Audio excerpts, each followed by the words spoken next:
Seul personne, et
à toi qu'appartient le règne, la puissance et la gloire. Une dernière fois, car c'est à toi qu'appartient le règne, la puissance et la gloire au siècle des siècles. Dans ma vie et dans cette église, et c'est avec action de grâce que nous avons prié. Est-ce que tu peux acclamer le Seigneur? Acclame Jésus. Alléluia. Saint-Esprit, sois la bienvenue ce matin en ces lieux. Père, merci pour l'honneur, la responsabilité, le privilège que nous avons ce jour de pouvoir parler de toi. Je suis un serviteur inutile et tu le sais. Rends-moi utile ce matin pour un homme et une femme qui est venu en ces lieux pour écouter la voix de Dieu à travers un instrument humain. Alors parle encore, tes serviteurs écoutent et révèle encore Jésus-Christ dans nos cœurs. Saint-Esprit, parle-nous de Jésus ce matin, comme jamais nous l'avons entendu. Alors, laisse que ce temps soit consacré à l'écoute, à toute attention au sujet de ta parole et de celui en qui, par qui et pour qui Dieu fait toutes choses. Jésus, le Christ, est son nom. J'ai ainsi prié avec ton peuple. Nous disons Amen. Amen et Amen. Gloire à Dieu. Alors, est-ce que tu peux saluer Jésus personne ce matin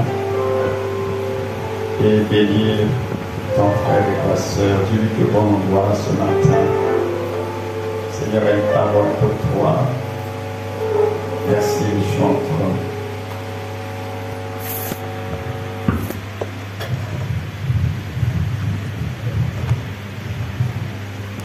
Maestro, on est avec toi, c'est la célébration, c'est la fête.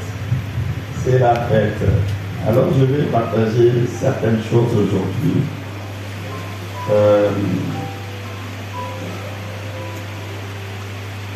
Et j'aimerais nous dire certaines choses avant que je puisse entrer dans les textes de notre message.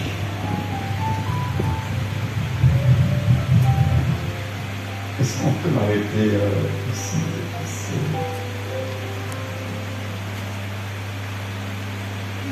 J'ai envie de vous aider ce matin à comprendre quelque chose de très important dans la vie de la foi chrétienne. Vous savez, l'Église d'aujourd'hui, elle mélange un peu les choses. Ce qui fait qu'aujourd'hui, nous sommes dans une chrétienté qui est assez hybride, mélangée, au point où beaucoup de chrétiens sont perdus. Parce que soit nous ne comprenons pas le mystère de Dieu, comment il fonctionne avec la création et avec l'humanité.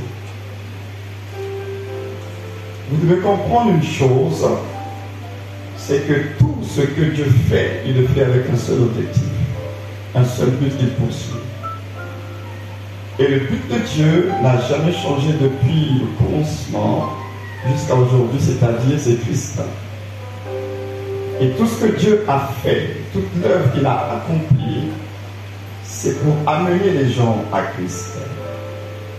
Maintenant, ce que vous devez comprendre, c'est que dans l'accomplissement de ce projet, Dieu a utilisé des saisons, ce qu'on appelle des dispensations. Et ces fameuses saisons avaient pour objectif de nous préparer à pouvoir embrasser la réalité qui devait se faire en Christ. Et ce qui est dans l'ancienne alliance, c'est ce que nous appelons l'ombre. C'est une ombre, c'est une annonce. Mais cette ombre avait sa réalité. Et sa réalité, c'est la personne de Jésus. Maintenant, le problème, c'est qu'aujourd'hui dans l'Église, nous continuons à fonctionner dans l'ombre alors que la réalité a été manifestée. C'est ça le problème. Donc on est dans des mélanges à un point où on ne comprend plus rien. Alors que Dieu, c'est un Dieu de saison. Et pour le cas qui nous concerne aujourd'hui c'est le dimanche de Pâques. Et c'est une fête, c'est une célébration. Alors vous savez, il y a des gens qui attendent tout simplement qu'on arrive à une date bien précise sur le calendrier pour pouvoir célébrer. Le problème, c'est que dans l'ombre, ils avaient des fêtes, effectivement, qu'on appelait les fêtes de l'Éternel, qui devaient leur permettre de se souvenir des différentes actions de Dieu dans leur vie. Mais toutes ces fêtes de l'Ancienne Alliance devaient être résumées, en fait, dans une personne. C'est-à-dire que toutes ces fêtes, elles parlaient de la vie, du ministère, de l'œuvre d'une seule personne, c'est-à-dire Jésus. Alors, quand Jésus vient se manifester en chair, à ce moment-là, on n'a plus besoin d'attendre un moment de calendrier pour célébrer quelque chose. Parce qu'à ce moment-là, et nous le verrons ce matin, lui-même il devient notre fête, lui-même il devient notre célébration. Alors toutes ces fêtes sont résumées en sa personne, en son œuvre pour nous. Alors le chrétien véritable n'a pas à attendre la fête du calendrier pour se souvenir et pour se réjouir. En réalité, qu'est-ce que Dieu veut? Dieu veut que son Église garde une conscience de ce que Jésus a fait, de ce que Jésus est, de telle sorte que cette atmosphère de célébration, on ne devrait pas attendre seulement à un moment du calendrier, mais nous devons apprendre tous les jours à nous réjouir en Christ Jésus, parce que celui qui est notre Pâques, il est notre célébration, il est notre fête. Donc lorsque nous regardons à lui, il y a tout le résumé de toutes ces fêtes-là. Il est notre guérison, il est notre repos, il est notre paix, il est notre salut, il est le tout. Alors quand vous avez Jésus, vous avez le tout de Dieu. Alors vous n'attendez plus le calendrier, parce qu'il devient votre calendrier. Et ce matin, nous allons parler de la Pâque qui nous parle d'un nouveau départ. Alors on va lire quand même des textes pour que nous comprenions bien ma pensée. Exode chapitre 12, à partir du verset 12, parce qu'il faut quand même honorer le texte qui nous parle un peu de cette Pâque. Exode 12, à partir du verset 1er. Et faites extrêmement attention à ce que Dieu va dire. Je ferai le parallèle entre l'ombre et la réalité. Là, nous sommes dans l'ombre, mais la réalité, c'est autre chose. Alors, Exode chapitre 12. L'Éternel dit à Moïse et à Aaron en Égypte. Et puis vous avez remarqué une chose, que ça se passe en Égypte. Dieu n'a pas institué cette fête en dehors, c'est dans un contexte bien précis, dans un endroit bien précis. Ça ne se passe pas en dehors, c'est en Égypte. Et cette précision, elle est quand même importante. Alors, l'Éternel donc dit à Aaron et à Moïse en Égypte, ce mois-ci sera pour vous le premier des mois. Vous le considérerez comme le premier des mois de l'année. Alors remarquez ici, il y avait déjà un calendrier à leur époque. Il y avait déjà un calendrier, il y avait des mois qui étaient en cours. Mais Dieu va leur dire, ce mois-ci, parce qu'il va se passer quelque chose. À partir de ce mois-ci, quelque chose, un bouleversement, un chamboulement va se produire. Et donc, je veux redéfinir les choses. Donc, Pâques a une grande portée parce qu'il y a une redéfinition qui sera faite par Dieu à travers la Pâque. Alors, nous allons lire un autre verset dans le même chapitre 12, à partir du verset 12, justement. Souvenez-vous que Dieu va redéfinir quelque chose pendant Pâques.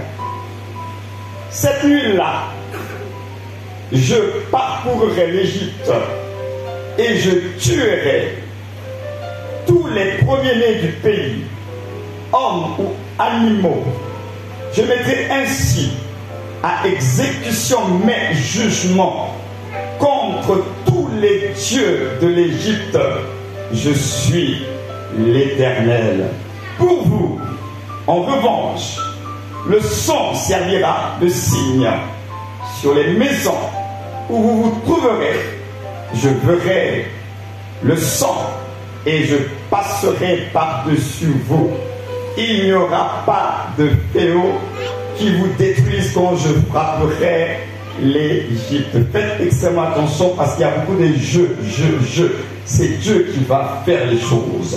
Verset 14, vous rappellerez le souvenir de ce jour en le célébrant par une fête en l'honneur de l'Éternel. Cette célébration sera une prescription perpétuelle pour vous au fil des générations. Alors j'aimerais d'abord expliquer ce premier passage. Vous allez remarquer ici que, je vous ai dit que Dieu va redéfinir quelque chose. Il y a déjà un calendrier, il y a déjà un mois en cours. On ne sait pas c'était quel mois, c'était quel jour, quand il aura parlé. Mais Dieu va redéfinir quelque chose durant cet événement qui fait partie des plaies et 10 plaies de l'Égypte. Ça, c'est la première des choses. Il y a une redéfinition qui sera faite. La deuxième des choses, c'est Dieu qui est en train de parler. Il dit que c'est moi qui vais apporter un jugement. C'est moi qui vais frapper. Et là, j'aimerais ouvrir une grosse parenthèse. Parce que souvent, lorsque nous parlons de la Pâque avec l'ange, le sang, etc., alors on dit oui, on va mettre le sang parce que le diable, etc. Attention, ce n'est pas une affaire du diable ici, c'est Dieu lui-même. J'espère que vous me comprenez. Qui est en train de frapper Léon, ce n'est pas le diable. Qui est en train de détruire, ce n'est pas le diable. Qui exerce un jugement, ce n'est pas le diable. C'est Dieu qui exerce son jugement. Et ça, c'est très important. Donc le sang qu'ils ont mis sur les portes de l'Alénanto, ce n'était pas par rapport au diable. Ce n'était pas par rapport au diable. Il a dit je ferai le sang et je passerai outre. C'est Dieu, c'est par rapport à Dieu, c'est un rapport avec Dieu le sang. Ce n'est pas une affaire du diable, c'est la même Bible qu'on lit. Il a dit je ferai le sang et je passerai outre. C'est Dieu qui envoie un ange destructeur, donc il exerce. C'est-à-dire quand on dit qu'il envoie un ange destructeur, c'est-à-dire que Dieu exerce son jugement. Dieu exerce son jugement. Donc c'est Dieu qui est au contrôle. Mais donc par rapport à ce jugement, à cette justice, Dieu donne le moyen d'être préservé, le moyen d'être protégé de ce jugement-là. C'est pourquoi il dit que vous allez sacrifier un agneau. Et le sang de l'agneau, vous allez le mettre, parce que moi, à l'extérieur, je vais faire passer un ange de destruction. Je vais exercer mon jugement. Donc c'est bien important que vous le compreniez. Quand on parle du sang d'abord de la Pâque, là, ce n'est pas une affaire d'éléments de diable. Non, c'est Dieu qui exerce un jugement. C'est Dieu qui exerce un jugement. Et cela nous amène à comprendre également l'œuvre de la croix. Parce que lorsque nous parlons de l'œuvre de la croix, peut-être pour certains d'entre vous, vous devez savoir que le salut, ce n'est pas seulement une affaire de péché. Le salut, c'est également Dieu qui nous délivre de lui-même. Pourquoi? Parce que lorsque Adam a péché, transgressé la loi de Dieu, Dieu a fait venir un jugement. Dieu a fait venir un jugement. Donc l'humanité s'est retrouvée sous le jugement de Dieu. C'est pourquoi il faut que l'œuvre de la croix libère l'homme de la justice de Dieu. Donc quand on parle de la croix, on parle également d'un jugement de Dieu. Il faut délivrer de ce jugement-là. Parce qu'il a dit que l'âme qui pèse, c'est un qui mourra. Le salaire du péché, c'est la mort. Tous sont péchés, sont privés de la gloire de Dieu. Donc le salut de Jésus-Christ, ce n'est pas qu'une question de péché. Non, Dieu nous délivre du péché, c'est vrai. Mais Dieu nous délivre également de lui-même, de sa propre justice. Et ça, c'est important de le savoir. Et enfin, Dieu nous délivre de la puissance des ténèbres, de la servitude. C'est vrai. Mais Dieu nous délivre de sa propre justice. Et c'est là où il va devoir, dans sa sagesse infiniment variée, mettre à exécution un plan de sauvetage pour pour sauver l'homme sans pour autant que Dieu soit injuste avec lui-même. Il faut qu'il reste juste, mais il faut également que le coupable soit innocenté. Donc nous sommes dans une équation qui est très complexe. Un homme condamné par la justice de Dieu, comment peut-il être délivré de cette justice de Dieu sans pour autant que le Dieu juste se réunit lui-même? C'est une équation qu'aucun être humain ne peut résoudre. Il n'y a que Dieu qui est capable de résoudre une telle équation. Et c'est là où intervient la sagesse infiniment parlée de Dieu avec le mystère de l'agneau de Dieu. Alors ici, c'est Dieu qui dit que je vais exercer un jugement. Parce qu'il ne faut pas aussi oublier, les enfants d'Israël se sont retrouvés en Égypte pas parce qu'ils avaient envie d'y aller.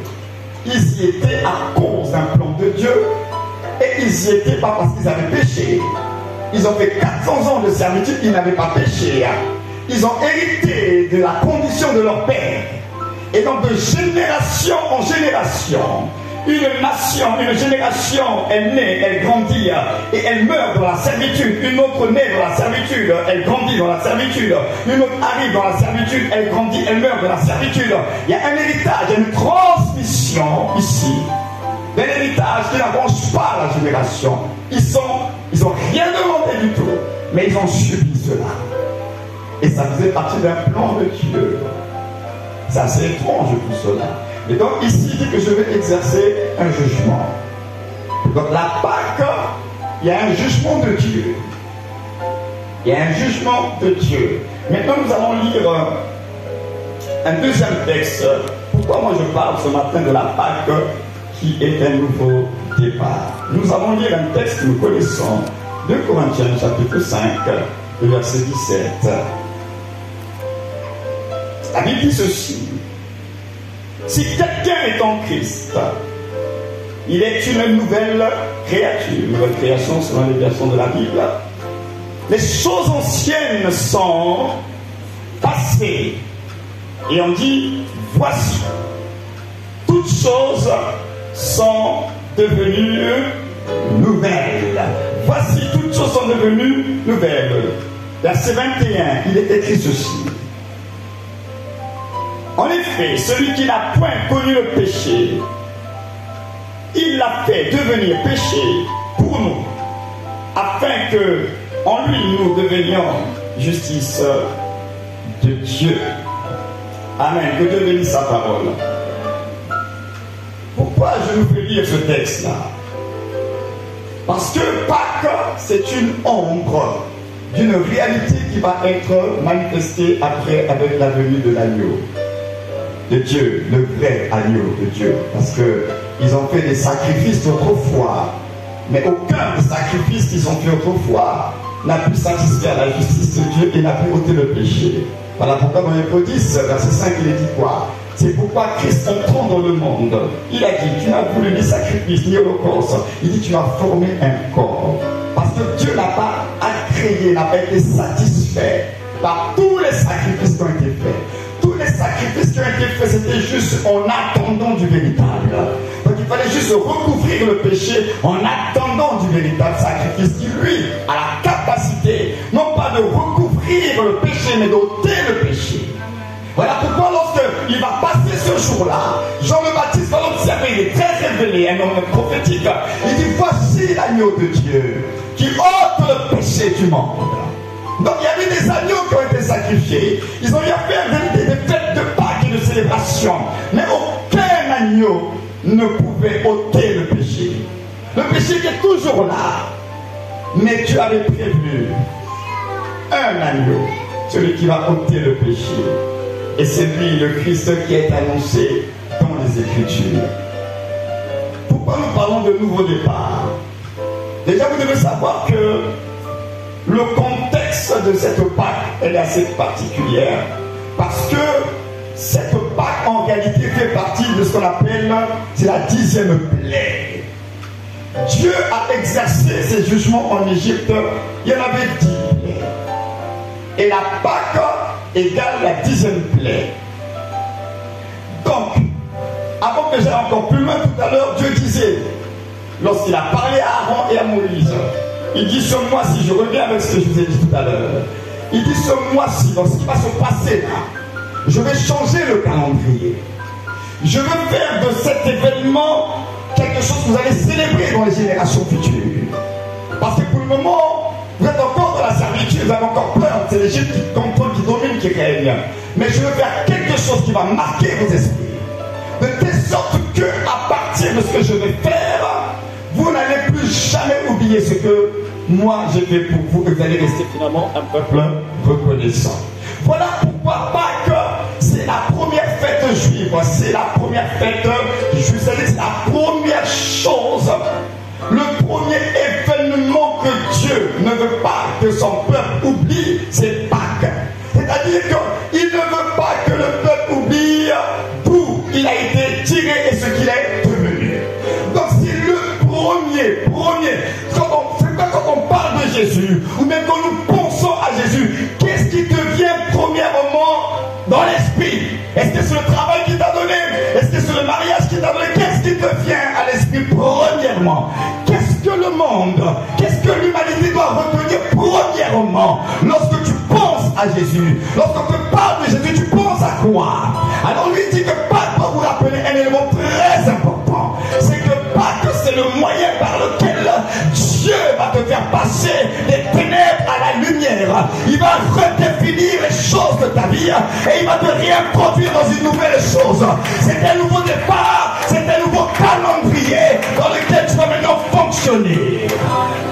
Donc tu ne peux pas oublier, c'est le point de départ. Voilà pourquoi nous disons que c'est la croix. Tout commence à la croix. Notre foi, c'est à cause de la croix. Ce que tu es, c'est à cause de la croix. Si Jésus n'était pas mort, s'il n'était pas crucifié, vous et moi, on ne serait pas là. C'est parce qu'il est mort.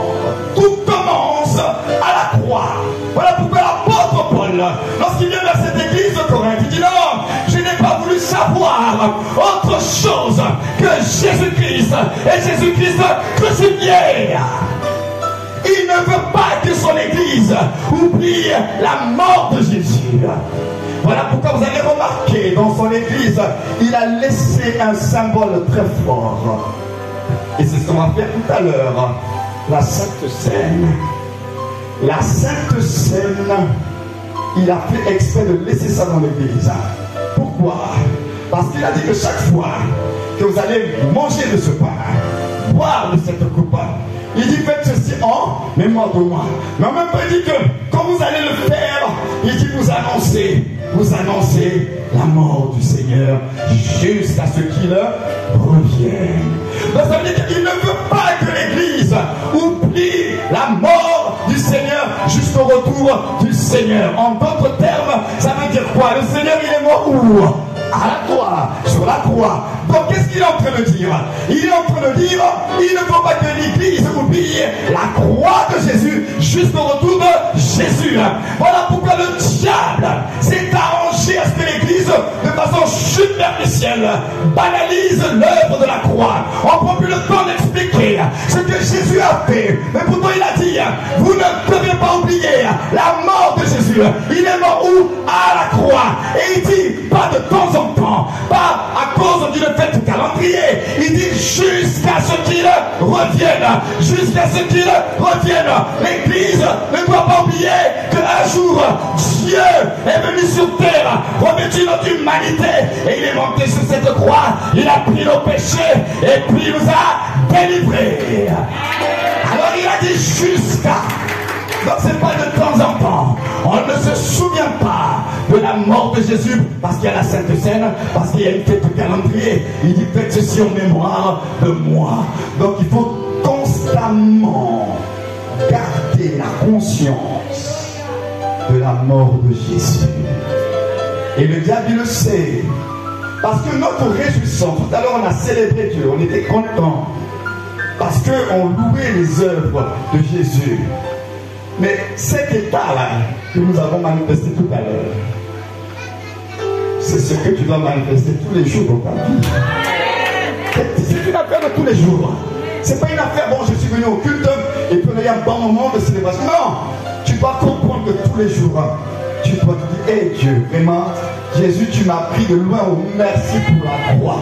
Merci pour le sang. Tous les jours, c'est la chose la plus importante que ta condition sociale, que tes réalités sociales.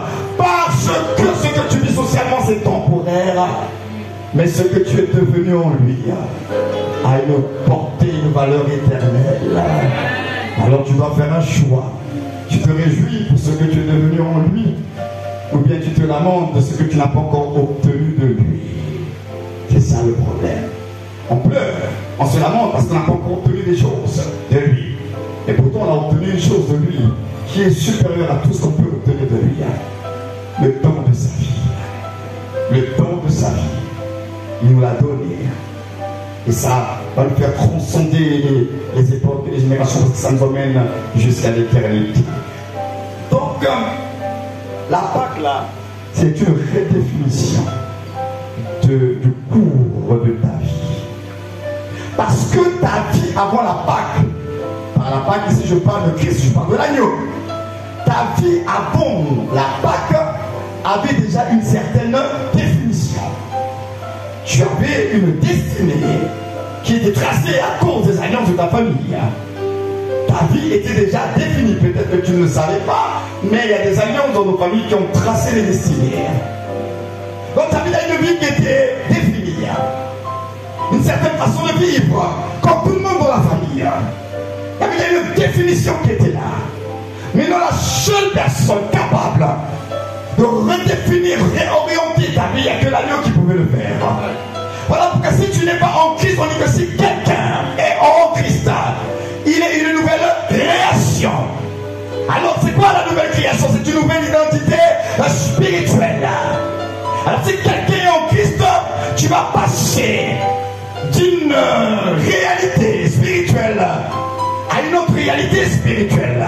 Tu étais en Adam, on était tous en Adam, dans la servitude. Nos vies étaient définies par les alliances et les autels de nos familles.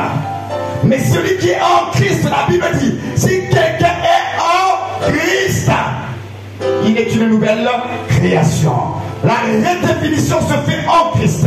En dehors de Christ, tu es toujours dans la définition de la famille et des autels et des alliances de ta famille.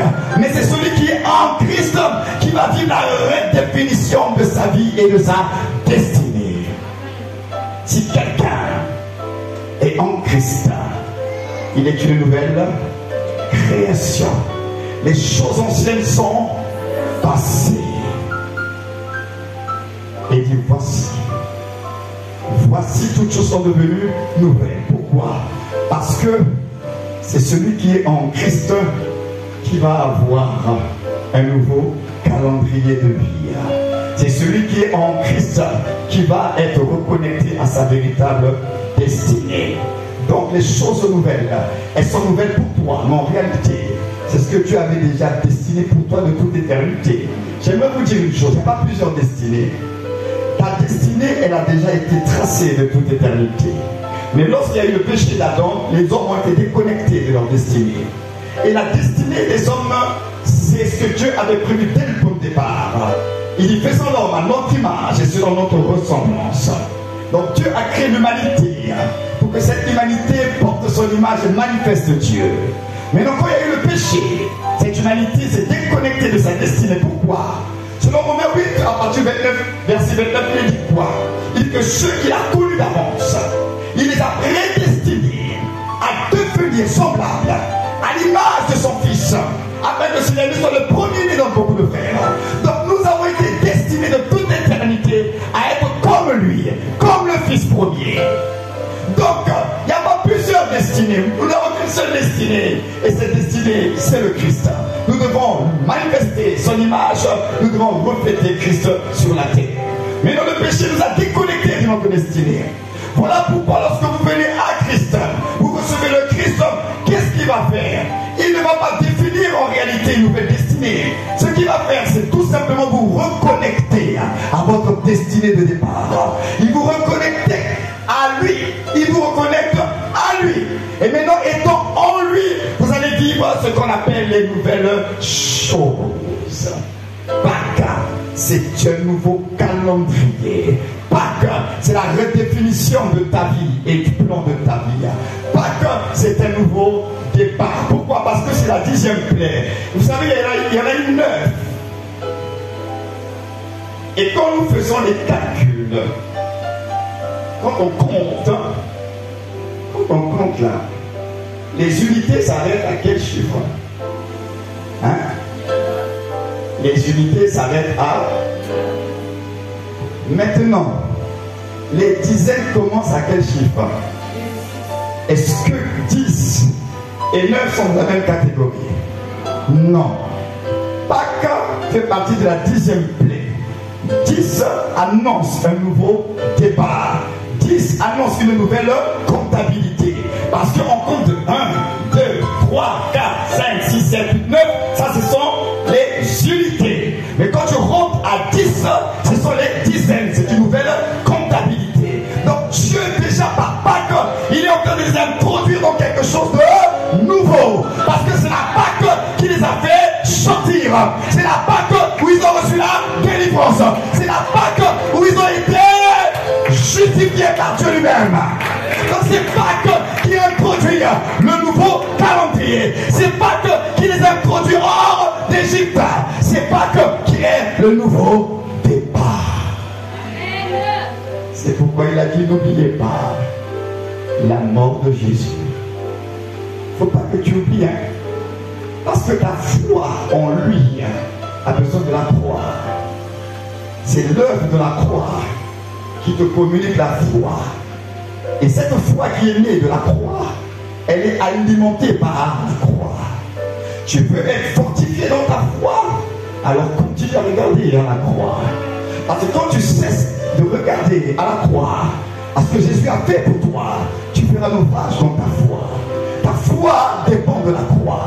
La force et la fermeté de ta foi, c'est à cause de ce que lui a fait pour toi.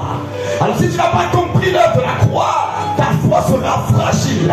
Parce que ta foi doit se reposer sur un socle.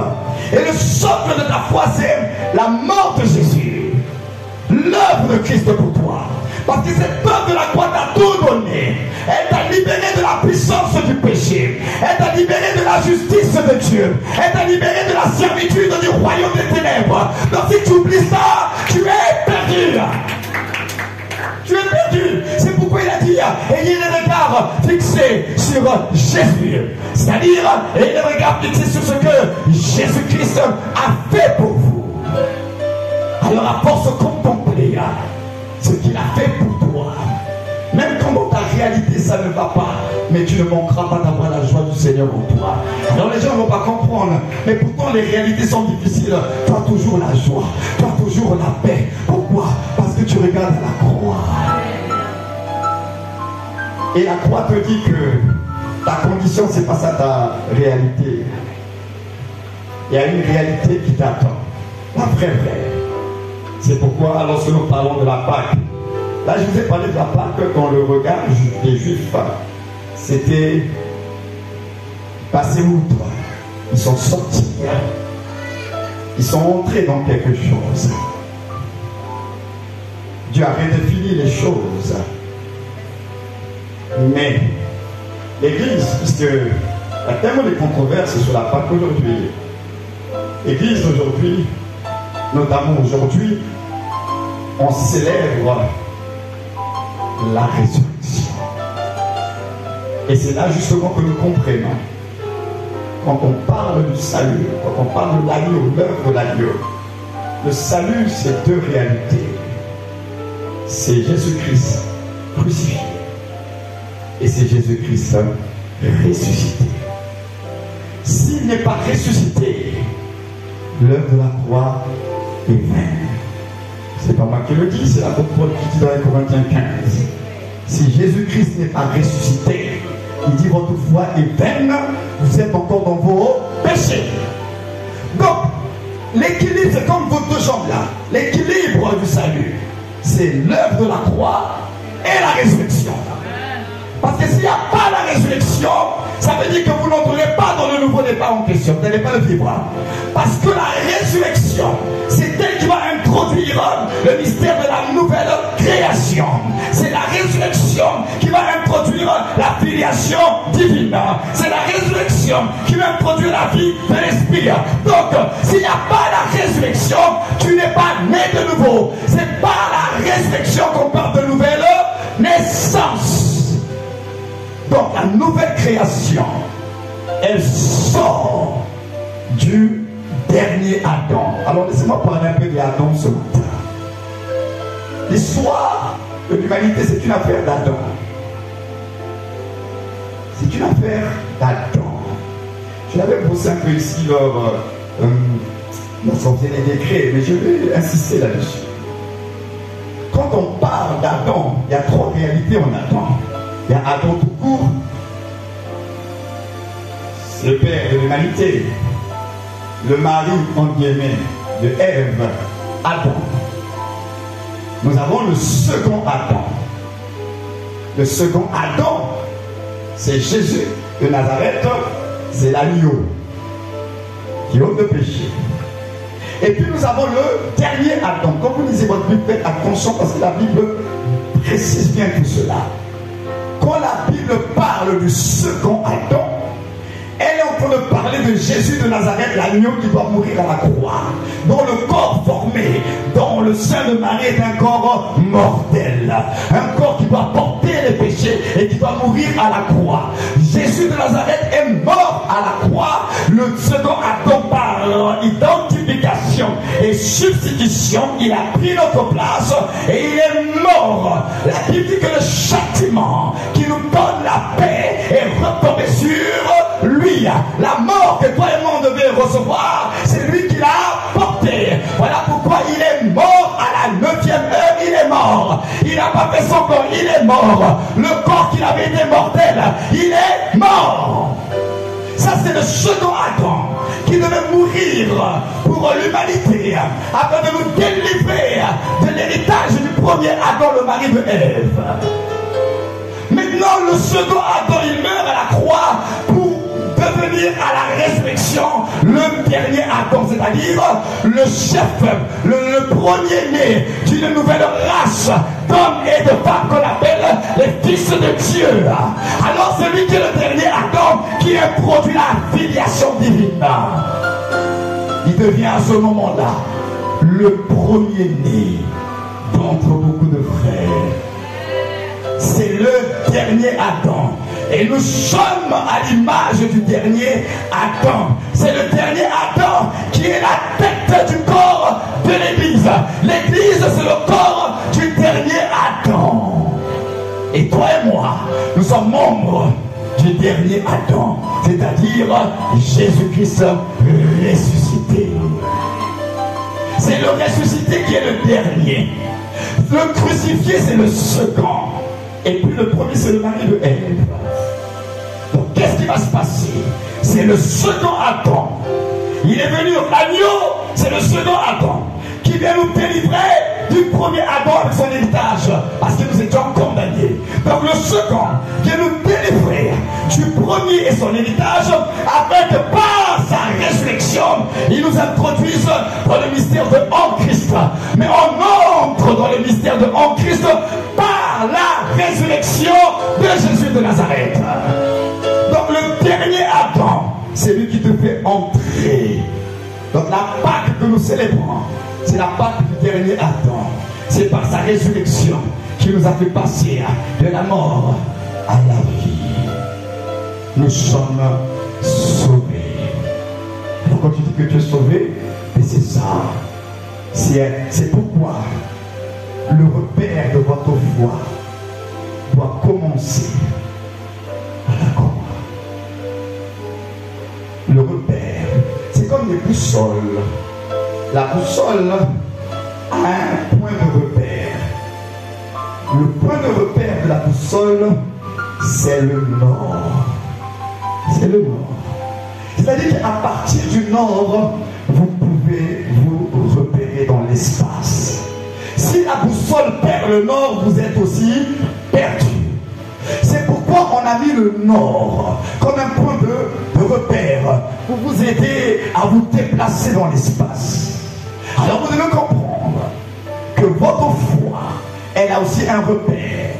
Le nord de votre foi, c'est l'œuvre de la croix. C'est ce que Jésus a fait pour vous. Alors lorsque vous avez compris cela, ça va vous permettre de pouvoir comprendre comment se mouvoir dans l'espace. Quand vous comprenez la croix, vous saurez comment il faut même prier. Parce que vous comprendrez ce que vous avez reçu de lui. Mais quand tu ne comprends pas la croix, tu fais même des prières qui n'ont pas de sens. Parce que tu es dans l'ignorance. Mais lorsque tu as compris la délivrance de Golgotha, il y a des prières que tu ne feras pas. Tu auras juste une attitude de foi. Tu vas juste proclamer ta foi et tu vas persévérer pour obtenir les promesses de Dieu.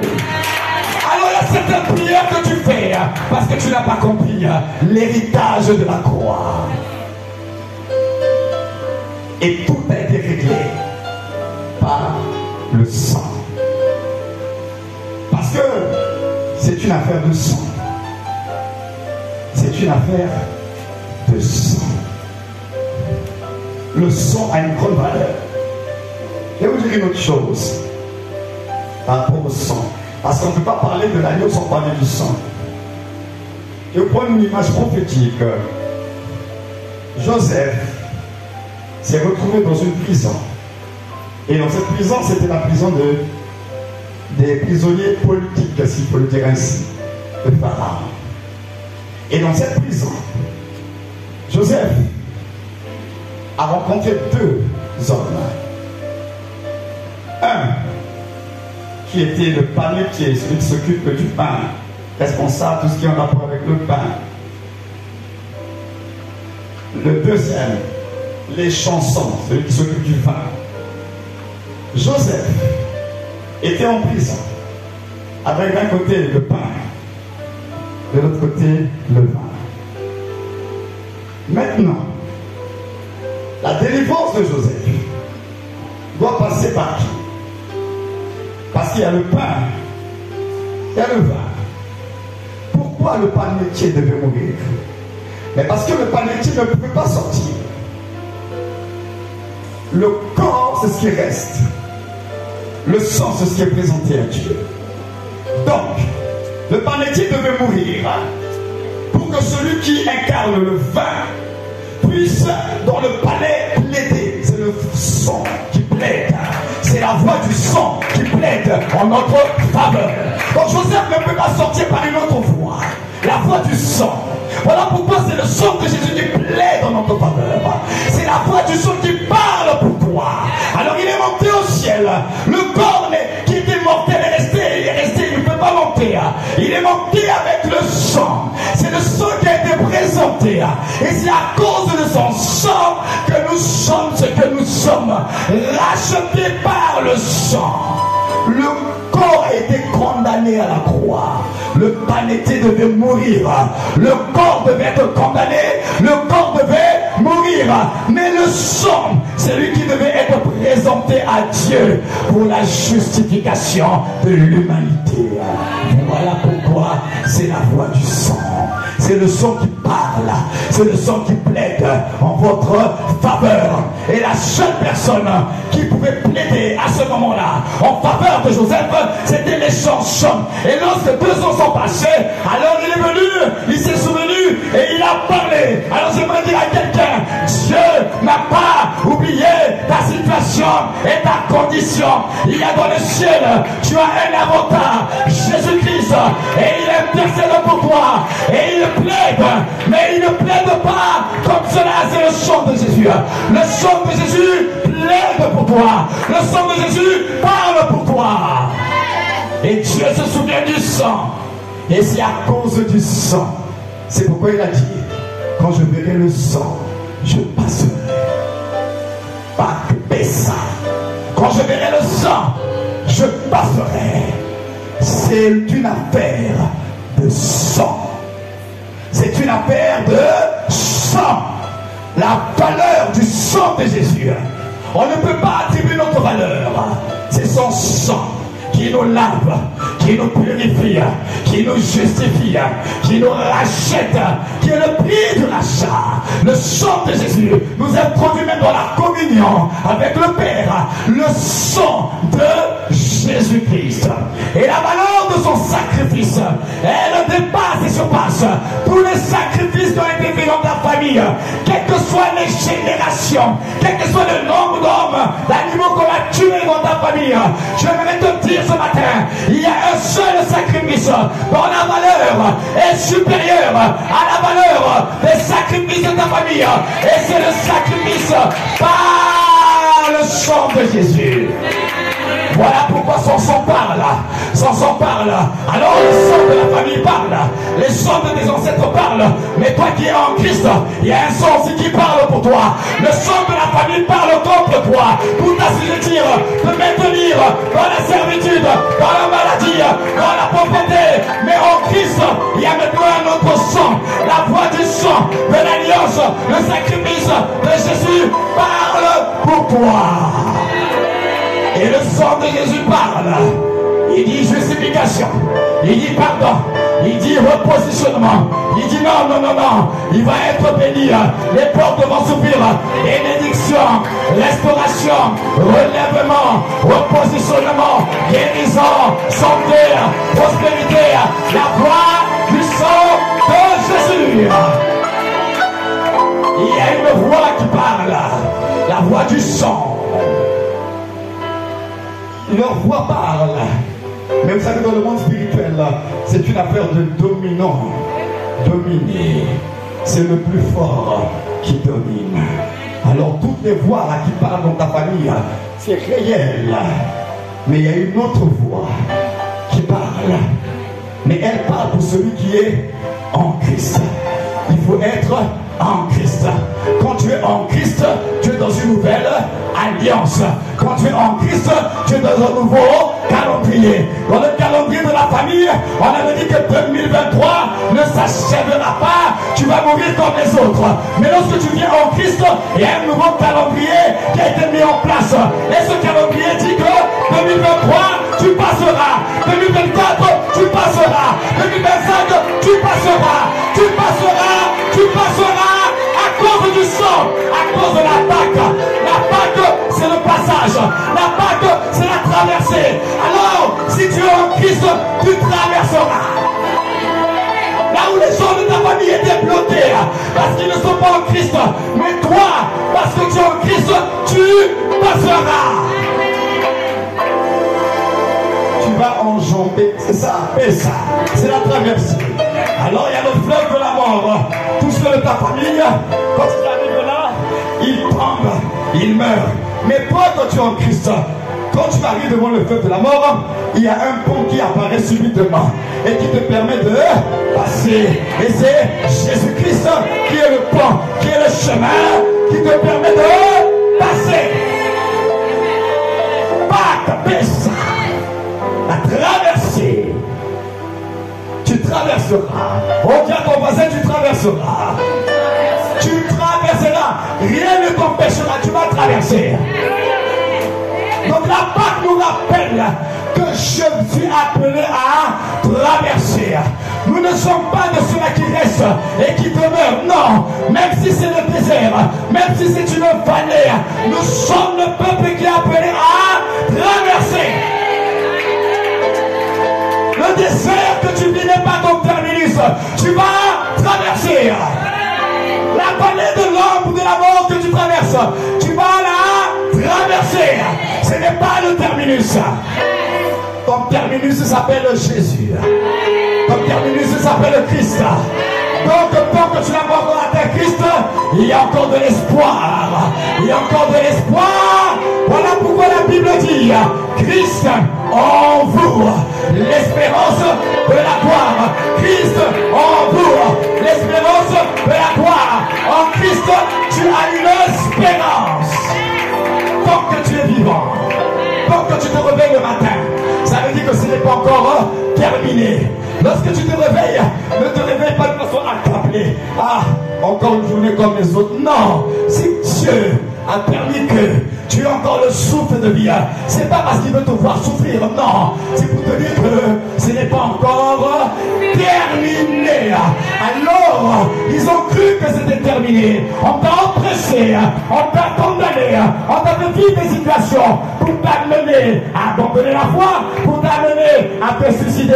Mais tu ne t'es pas suicidé jusqu'à aujourd'hui. Parce qu'au fond de toi, il y a quelque chose qui te dit ne lâche pas, ne lâche pas, ne lâche pas, ne lâche pas. Parce que je n'ai pas encore terminé avec toi. De ta vie sortira un témoignage. De ta vie, tu seras dans la confusion. Et c'est ce qu'il va faire. Il va dresser une table en face de tes ennemis. Il va dresser la table.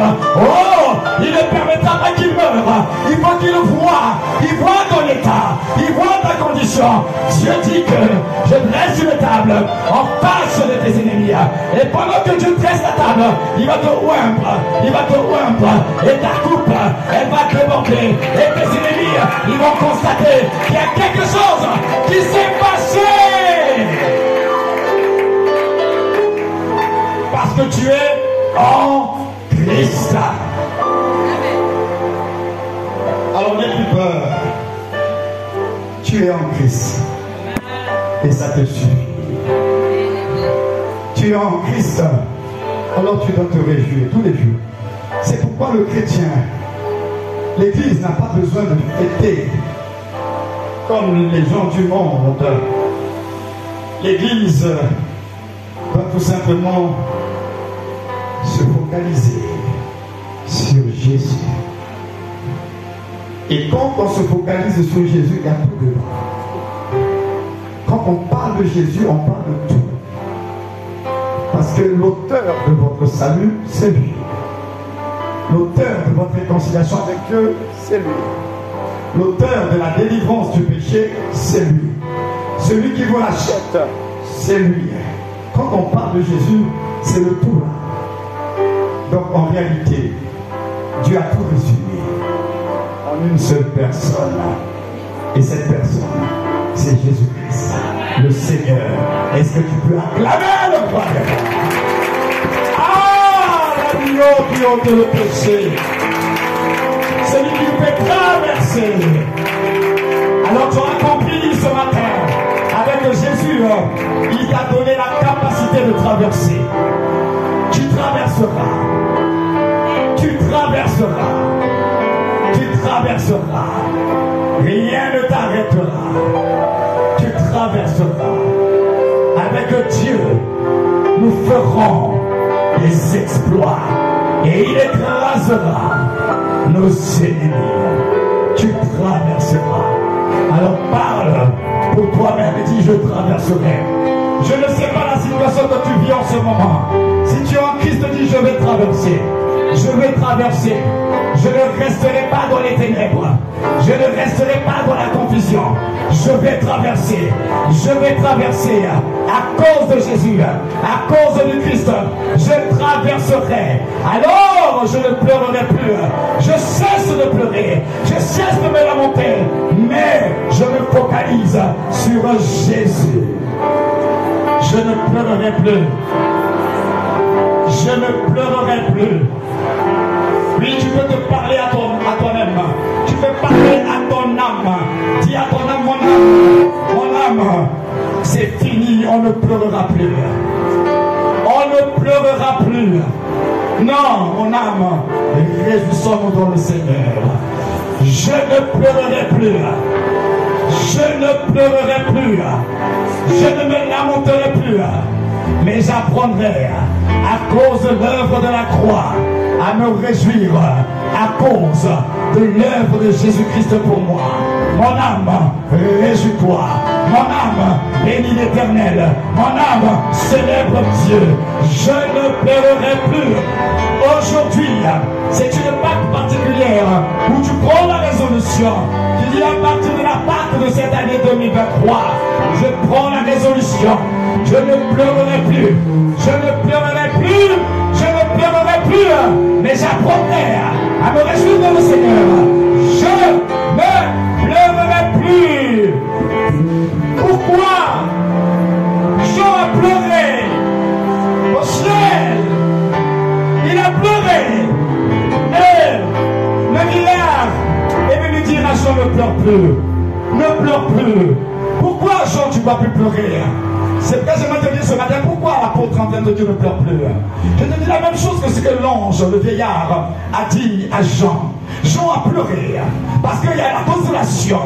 Personne ne pouvait ouvrir le livre de vie. Il y avait cette condamnation. Jean a pleuré. Alors ce 24 vieillard est venu lui parler.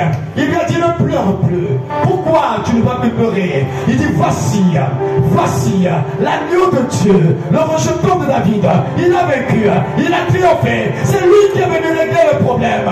C'est lui qui a été trouvé digne d'ouvrir le livre et de remplir cette eau. Alors, à cause de l'agneau, ne pleure plus. Tu n'as pas de raison de pleurer. L'agneau a vaincu.